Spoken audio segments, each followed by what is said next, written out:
नमस्कार सभी को। प्रिय विद्यार्थियों, हम देख रहे थे राजस्थान के लोक देवता। राजस्थान के लोक देवताओं में हमने लगभग पूर्णतः पढ़ लिया है। एक एक लोक देवता हमने ढंग से देखा था। परीक्षा की दृष्टि से जो महत्वपूर्ण थे, जिनके माता पिता का नाम, कि जैसे रामदेव जी के पिता का नाम अजल जी, माता का नाम मैणा दे, पत्नी का नाम तो नेतल दे, लगभग हमने देख लिया पूरा। जो पूर्ण रूप से हमने ये देख लिया। अब छोटे छोटे दो बच गए हैं, वो पहले देख लेते हैं। इनके बारे में आज लिए अंतिम कक्षा होगी राजस्थान के लोक देवताओं की, क्योंकि हमने राजस्थान के लोक देवताओं का निचोड़ पूर्ण रूप से अब देख लिया है। तो पहले हम थोड़ा पढ़ लेते हैं। एक रह गया वीर बावसी। इनका मंदिर है, इनका मंदिर तो वीर बावसी का मंदिर जो है, इनका मंदिर काला टोकरा सिरोही में।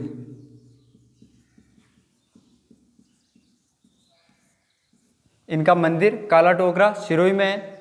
वीर बावसी, ये इनका मेला, तो मेला बढ़ता है चैत्र शुक्ल पंचमी को। इनका जो मेला है वो बढ़ता है चैत्र शुक्ल पंचमी को। इस मेले में गुलाबी वाव नृत्य किया जाता है।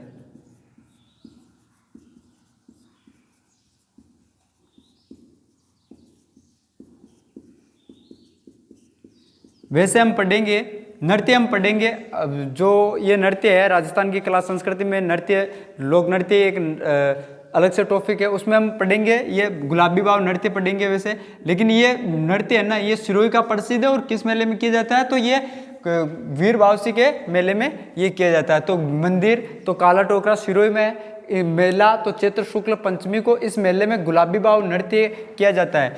इस गुलाबी वाव नृत्य के साथ इस नृत्य में वीर बावसी वह गणगौर, वीर बावसी व गणगौर की गाथाएं गाई जाती है। गाथाएं गाई जाती है इस मेले में। वीर बावसी जो इस मेले में, जो वीर बावसी का मेला है चैत्र शुक्ल पंचमी को बढ़ता है। इस मेले में गुलाबी वाव नृत्य किया जाता है। इस गुलाबी वाव नृत्य में बावसी व गणगौर की सामूहिक रूप से गाथाएं गाई जाती है। ये प्रताप सिंह, ये जो वीर बावसी है, ये इनके पिता थे प्रताप सिंह मंडेला। प्रताप सिंह, ये प्रताप सिंह मंडेला के पुत्र थे वीर बावसी। प्रताप सिंह मंडेला के ये पुत्र थे। ये गोरक्षार्थ प्राणों का त्याग, यानी बलिदान, यानी इन्होंने अपने गायों की रक्षा करते हुए अपने प्राणों का बलिदान दिया था। तो ये वीर बावसी, इनका मंदिर काला टोकरा सिरोही में। इनका मेला कब पड़ता है? तो चैत्र शुक्ल पंचमी को। इस मेले में गुलाबी वाव नृत्य किया जाता है। इस नृत्य में वीर बावसी व गणगौर की गाथाएं गाई जाती है। इनके पिता का नाम तो प्रताप सिंह मंडेला था और गोरक्षार्थ प्राणों का त्याग किया था, बलिदान दिया था। इन्होंने गायों की रक्षा करते हुए अपने प्राणों का बलिदान दिया था। ये थे अपने वीर बावसी। इनके बारे में कोई ज़्यादा विशेष तौर से नहीं है। इनको आदिवासियों का लोक देवता भी कहा जाता है, ये भी लिख लेना। इनको आदिवासियों का लोक देवता, आदिवासियों का लोक देवता कहा जाता है। आदिवासियों का लोक देवता, इनको आदिवासियों का लोक देवता भी कहा जाता है। ये इनके बारे में, वीर बावसी के बारे में। अब हम आगे देखते हैं। एक अपने रह गया डूंगर जी और जवाहर जी, जो काका भतीजा की जोड़ी। दो मैंने आपको काका भतीजा की जोड़ी बताई थी, एक तो डूंगर जी जवाहर जी, एक हमने देखा था पाबू जी और रूपनाथ जी, यानी बालकनाथ जी, जिनको जड़ा जी भी कहा जाता है। बालकनाथ जी के रूप में हिमाचल प्रदेश में पूजे जाते हैं। तो पाबू जी और रूपनाथ जी, ये हमने दो काका भतीजा की जोड़ी हमने देखी थी। तो आज हम अगला देखते हैं डूंगर जी जवाहर जी।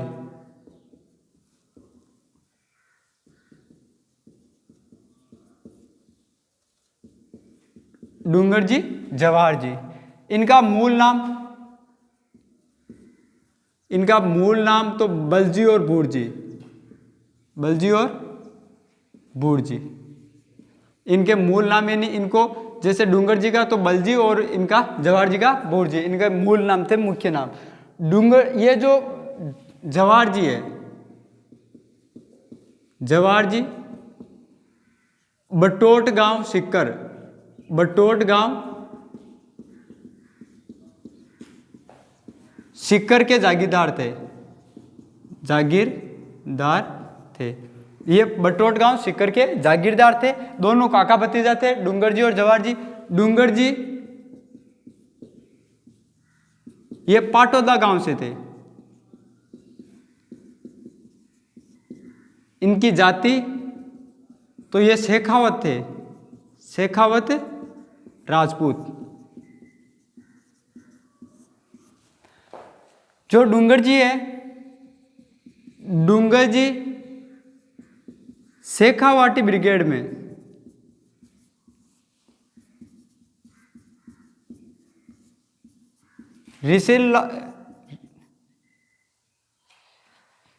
रिसालेदार के पद पर थे, रिसालेदार थे। यानी जो 1857 की क्रांति यानी अंग्रेजों के समय की बात है, ये 1834 में 1834 की बात है। ये 1834 में शेखावाटी ब्रिगेड में रिसालेदार के पद पर ये थे। कौन? तो डूंगर जी। होता क्या है, 1834 में डूंगर जी शेखावाटी ब्रिगेड में रिसालेदार के पद पर थे। कुछ सैनिकों के साथ इन्होंने 1834 में विद्रोह कर दिया था, क्योंकि उस समय धीरे धीरे जो अंग्रेजों के विरुद्ध जो यहाँ की जनता थी उन्होंने विद्रोह करना शुरू कर दिया। तो 1834 में जो डूंगर जी है कुछ सैनिकों के साथ शेखावाटी जो ब्रिगेड है उसमें ये रिसालेदार के पद पर थे। तो 1834 में कुछ सैनिकों के साथ ये क्या कर देते हैं, विद्रोह कर देते हैं। फिर क्या करते हैं, विद्रोह कर देते हैं और वहां से ये निकल जाते हैं। शेखावाटी, तो शेखावाटी क्षेत्र किसको कहा जाता है, तो चूरू, झुंझुनू और सिक्कर। अब सिक्कर से अलग हो गया नीम का थाना। तो चूरू, सिक्कर, नीम का थाना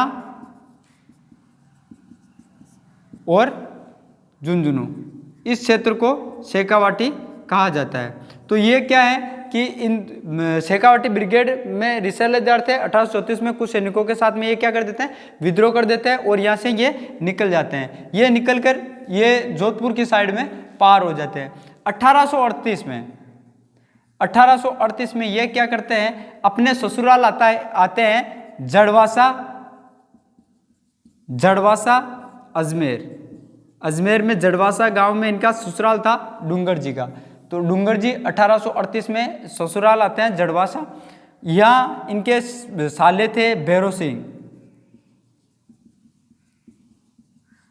सिंह, जो कि लालच में आकर इनको पकड़वा देते हैं। भैरव सिंह डूंगर जी को लालच में आकर अंग्रेजों को सौंप देते हैं, क्योंकि ये नाइट में आए हुए, ये शाम को जैसे डूंगर जी अपने ससुराल आते हैं, ससुराल खाना वाना खाते हैं, उस टाइम ये क्या करते हैं, भैरव सिंह इनको मतलब अंग्रेजों को ये सूचना दे देते हैं और जो अंग्रेज हैं वो डूंगर जी को पकड़कर 1838 में आगरा जेल में डाल देते हैं। आगरा जेल में 1838 में इनको डाल देते हैं। 1846 में पुणे इनके साथी थे डूंगर जी के, कौन कौन, कर्णा मीणा, सेफू भील, कर्णा मीणा, सेफू भील और लोहिया जाट। ये तीनों मिलकर आगरा जो जेल है उसको जो उसके दरवाजे वगैरह तोड़कर इनको वहाँ से आज़ाद करवा लेते हैं 1846 में। 1846 ईस्वी में इनको आगरा जेल से आज़ाद करवा लेते हैं। पुणे जो डूंगर जी है ये अपने मारवाड़ क्षेत्र की ओर निकल जाते हैं और मारवाड़ क्षेत्र में उस समय अपने ये तख्त सिंह का काल था, तो तख्त सिंह इनको शरण भी देते हैं। उस तत्पश्चात क्या होता है कि ये जो डूंगर जी है, डूंगर जी और जवाहर जी दोनों ने मिलकर 1846 में सेवर जेल, जो कि सेवर जेल कहाँ पड़ती है, सेवर भरतपुर में, तो सेवर जेल भरतपुर को लूटा 1846 में। पुणे 1847 में ये क्या करते हैं, तो 1847 में ये नसीराबाद छावनी को लूटते हैं। नसीराबाद जो छावनी है राजस्थान की, जो नसीराबाद छावनी है राजस्थान में 1857 की क्रांति के समय केवल 6 ही छावनियाँ थी, उनमें से प्रमुख है नसीराबाद छावनी। 1847 में इसको लूटते हैं और उसके बाद में इनको वहाँ से 27,000 रुपये प्राप्त होते हैं। टोटल इनको 27,000 रुपये प्राप्त होते हैं नसीराबाद छावनी से। तो ये नसीराबाद छावनी से जो 27,000 रुपये होते हैं उनसे पुष्कर में सीढ़ियों का निर्माण करवाते हैं। पुष्कर की जो झील में सीढ़ियाँ हैं, सीढ़ियों का निर्माण। और एक धनोप माता का मंदिर है। धनोप माता का मंदिर कहाँ है? तो धनोप माता का मंदिर है भीलवाड़ा में, उसका ये पुनर्निर्माण करवाते हैं। धनोप माता का मंदिर, धनोप माता का मंदिर भीलवाड़ा, इसका ये पुनर्निर्माण ये करवाते हैं। होता क्या है, डूंगर जी और जवाहर जी, ये इनकी जीवनी है कि इन्होंने क्या क्या किया। ये क्यों प्रसिद्ध थे? तो इनको दाड़िये या दावड़िये कहा जाता है, इनको दावड़िये या दाड़िये भी कहा जाता है, क्योंकि ये क्या करते थे 1834 में जब ये क्या करते हैं, शेखावाटी ब्रिगेड रिसलेदार में ये विद्रोह करते हैं। उसके बाद में ये अपने रेगिस्तान यानी मरुस्थल की ओर मारवाड़ी क्षेत्र में निकल जाते हैं। ये करते क्या है, ये बड़े बड़े जो कोई व्यापारी वर्ग हैं, ये विद्रोह करके फिर इनको पैसे की जरूरत होती है तो इनको पैसे नहीं मिलते हैं, ये पैसे किसी से व्यवस्था नहीं कर पाते, तो ये क्या करते हैं, फिर इन्होंने दोनों ने मिलकर एक योजना बनाई और जो पैसे वाला जो धनवर्ग है, धनवर्ग यानी जो अमीर व्यक्ति है, जो अमीर व्यक्ति है उनको लूटते और फिर ये गरीबों में बांट देते, गरीबों में उस पैसे को बांट देते। ये इस प्रकार इनका ये काफ़ी समय से चलता रहा, जो कि बाद में अंततः क्या होता है, ये एक लोक देवता के रूप में ये पूजे जाते हैं। इनको सिक्कर के लोक देवता भी इनको कहा जाता है, सिक्कर के लोक देवता, इनको सिक्कर के लोक देवता भी कहा जाता है। इनको लूटपाट के लोक देवता भी इनको कहा जाता है, लूटपाट के लोक देवता इनको कहा जाता है। तो ये याद रखना, डूंगर जी जवाहर जी को दावड़िये दाड़ी भी कहा जाता है, यानी लूटपाट के लोक देवता, जो गरीब वर्ग को अमीर वर्ग को ये धन लूटते थे और गरीबों में बांट देते थे। इसीलिए मारवाड़ के जितने भी जो ये मारवाड़ क्षेत्र में ज़्यादा रहते थे, तो मारवाड़ की जो जनसंख्या है, मारवाड़ के व्यक्ति थे वो इनके साथ हो गए थे। इनको मतलब कभी भी अंग्रेज पकड़ने भी आते थे तो इनको ले जाने नहीं देते थे, क्योंकि ये कार्य भी ऐसा कर रहे थे कि अब क्योंकि आज भी स्थिति यही होती है कि मतलब 90% व्यक्ति जो गरीब होते हैं मीडियम वर्ग के हैं और 10% व्यक्ति तो अमीर होते हैं। तो अब 10% व्यक्ति तो विरोध करेंगे तो 90% व्यक्ति तो उनके साथ है। तो इस प्रकार ये लोक देवता के रूप में पूजे गए थे। तो डूंगर जी और जवाहर जी, मूल नाम बलजी और बूढ़जी, लूटपाट के लोक देवता, सिक्कर के लोक देवता, दाड़ी भी इनको कहा जाता है। डूंगर जी तो पाटौदा गाँव सिक्कर के थे, जवाहर जी तो बटोट गाँव सिक्कर के जागीरदार थे। डूंगर जी शेखावटी ब्रिगेड में रिसलादार के पद पर थे। 1834 में ये कुछ सैनिकों के साथ में विद्रोह करते हैं, तत्पश्चात ये मारवाड़ की ओर निकल जाते हैं डूंगर जी और जवाहर जी। इनकी जाति तो शेखावत राजपूत थे। 1838 में विद्रोह करके मारवाड़ में निकल जाते हैं। मारवाड़ में ये अमीर व्यक्तियों से, व्यापारी जो वर्ग है उससे लूटपाट करते हैं और जो गरीबों में धन को बांट देते हैं। 1838 में क्या करते हैं, डूंगर जी अपने ससुराल आए हुए थे, जड़वासा अजमेर आए हुए थे। तो इनके जो साले हैं वो इनको ये लालच में आकर, इनके जो साले थे बेरू सिंह, वो लालच में आकर इनको अंग्रेजों को पकड़वा देते हैं।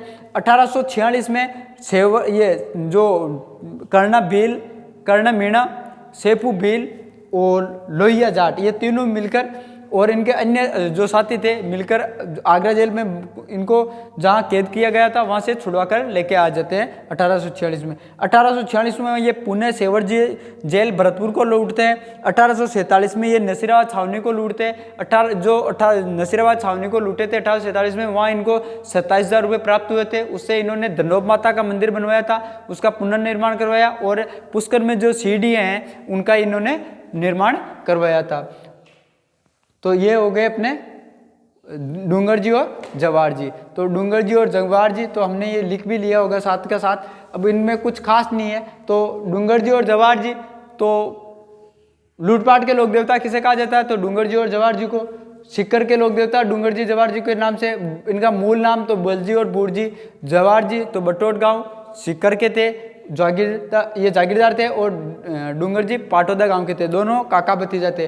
तो 1834 में क्या होता है, 1834 में ये शेखावटी ब्रिगेड में रिसालेदार के पद पर होकर ये विद्रोह करते हैं। 1838 में ये विद्रोह करके यहाँ से निकल जाते हैं मारवाड़ की ओर। 1838 में ये अपने ससुराल झड़वासा अजमेर आए हुए थे।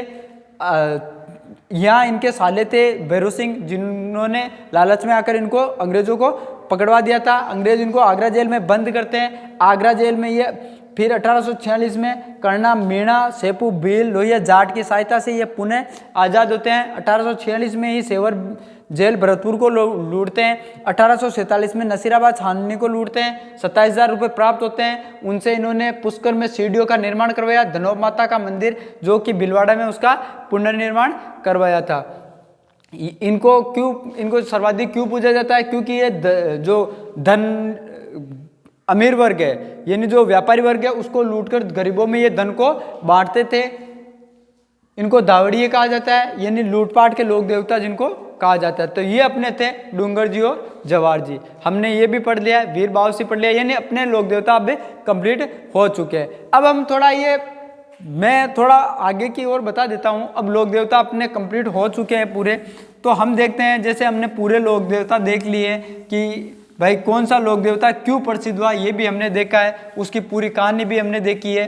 थोड़ा हर क्लास में एक टाइम लगता है, लेकिन एक्चुअल में क्या होता है कि हम कोई भी अगर किसी के बारे में हम कोई चीज़ पढ़ते हैं तो तब तक जब तक उसके बारे में पूरा नॉलेज नहीं होता है तब तक हमें उस चीज़ के बारे में ज़्यादा जानने की इच्छा होती है। तो हमें क्या करना चाहिए कि कोई भी ऐसी, अब जब कंपटीशन की तैयारी करते हैं तो उसके बारे में पूर्ण रूप से जानकारी होनी चाहिए, क्योंकि जो जीके में कोई क्वेश्चन आता है तो वो कहीं से भी आ सकता है। तो हमने पूरे जो जीके में जितने भी लोक देवता किए हैं लगभग हमने पूर्ण रूप से पढ़ा है, और कोशिश ये थी कि हमने पूर्ण रूप से किया है। अब हम आगे देखते हैं कि जैसे रामदेव जी है। अब आपको क्या करना है, रामदेव जी एक तरफ आपको जैसे कोई लोक देवताओं का नाम लिख लो, फिर एक पिता के नाम, माता के नाम, पिता, माता और मेला, ये लिख लो। एक तरफ इनके जो ये लोक देवता हो गए, और इधर इनके जो इनकी सवारी, और एक तरफ इनकी पत्नी। तो ये लगभग ये पूरा जो पार्टीशन है ये पूरा याद आपको होना चाहिए, तब अपने लोक देवता कंप्लीट होते हैं। क्योंकि हम जैसे रामदेव जी देखेंगे, पिता का नाम अजमल जी, माता का नाम मेणा दे, इनका मेला लगता है भाद्रपद शुक्ल द्वितीया से एकादशी तक, इनकी सवारी है तो नीला, जो नीला घोड़ा है, रेवंत नाम भी है लीला घोड़ा, और पत्नी तो इनकी पत्नी का नाम, तो रामदेव जी की पत्नी का नाम नेतल दे, तो इनकी पत्नी का नाम नेतल दे हो गया। सवारी लीला घोड़ा, रेवंत जिसका नाम था रामदेव जी, पिता का नाम अजमल जी, माता मेणा दे, और मेला भाद्रपद शुक्ल द्वादशी द्वितीया से, जिसको बाबेरी बीज भी कहा जाता है, तो भाद्रपद शुक्ल एकादशी तक। तो इस प्रकार इनकी सारणी बनानी है। रामदेव जी, पाबू जी, हड़बू जी, गोगा जी, तेजा जी, नेहा जी मांगलिया,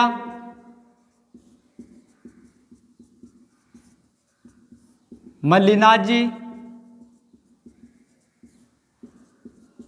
तल्लीनाथ जी, पंदराज जी,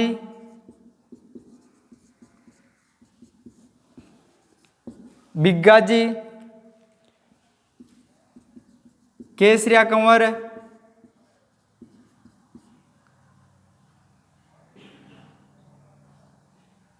रामदेव जी, पाबू जी, हड़बू जी, गोगा जी, तेजा जी, मेया जी मांगलिया, मल्लीनाथ जी, तल्लीनाथ जी, पंदराज जी, बिग्गा जी, केसरिया कंवर जी, रूपनाथ जी, यानी बालकनाथ जी जिनका नाम था। तो ये इस प्रकार अब इनका नाम लिखना है। फिर इनकी जो पत्नी है तो इनकी पत्नी का नाम, एक तरफ सवारी, फिर इनकी जो ये पत्नी आ जाएगी, सवारी आ जाएगी, पिता, माता और मेला, ये इनके पूर्ण रूप से फिर कंप्लीट हो जाएगी। क्योंकि लगभग 50% यानी 50 से 70% पर्सन इन्हीं में से आता है कि इनकी माता का नाम, इनका मेला कहाँ है, इनके जो मंदिर, मूल मंदिर कहाँ है, ये इनके बारे में हमें इस प्रकार सारणी बना के ये पूरा कंप्लीट हो जाएगा। ये अपने लोक देवता होते हैं कंप्लीट। अब हम आगे की ओर नया टॉपिक स्टार्ट करेंगे कल से। तो ये अपने लोक देवता पूर्ण रूप से कंप्लीट हो गए हैं। एक एक इनके जो शब्द थे मैंने आपको पूर्ण रूप से बताया है जितना हो सके। अगर इनमें भी कोई आपको नहीं लगता है तो इनके बीच में जैसे जैसे एडिशन करते जाना, और जो मैंने जिस प्रकार नोट्स आपको लिखवाए हैं तो उन नोट्सों को बार बार पढ़ते रहे। क्योंकि जब अपने परिवार में कोई व्यक्ति का नाम होता है हमें वो बार बार बोलने पर याद हो जाता है। उसी प्रकार अगर हम इनको याद करना चाहते हैं, अगर बार बार इनको बोलेंगे तो ये जरूर याद हमें होंगे। तो ये अपने राजस्थान के लोक देवता कंप्लीट होते हैं। इनके अलावा इनकी जो सवारी है, इसके अलावा इनमें कौन से ऐसे लोक देवता है जो कि गोरक्षार्थ, तो हमें पता है कि गोगा जी गोरक्षार्थ, तेजा जी गोरक्षार्थ, 15 जी गोरक्षार्थ, बिग्गा जी गोरक्षार्थ और पाबू जी गोरक्षार्थ। तो ये गायों के लिए अपने प्राणों का बलिदान इन्होंने दिया था। तो इस प्रकार ये हमें याद होना चाहिए। अलग अलग है तो अलग अलग हमें याद होना चाहिए कि जैसे गांव रक्षक देवता भी है, ग्राम रक्षक देवता मैंने बताया था आपको, भूमि रक्षक देवता में मैं आपको भूमिया जी मैंने बताया था। तो ये लगभग आपको पूरा कंप्लीटली याद होना चाहिए। क्योंकि जीके में जब हम किसी भी कंपटीशन का एग्जाम देते हैं तो वहाँ पर्सन कहाँ से आता है कोई पता नहीं चलता। अब हम बोल देते हैं कि ये मैंने पढ़ा दिया, अब ये इसमें से ये इम्पोर्टेंट है। इम्पोर्टेंट कुछ भी नहीं है, इम्पोर्टेंट पूरा है। अगर हम पूरा पढ़ेंगे तो इम्पोर्टेंट है, अन्यथा हम एक दो लाइन किसी की पढ़ लेते हैं वो इम्पोर्टेंट मानते हैं, कभी नहीं होता ऐसा। तो ओके, थैंक यू। अब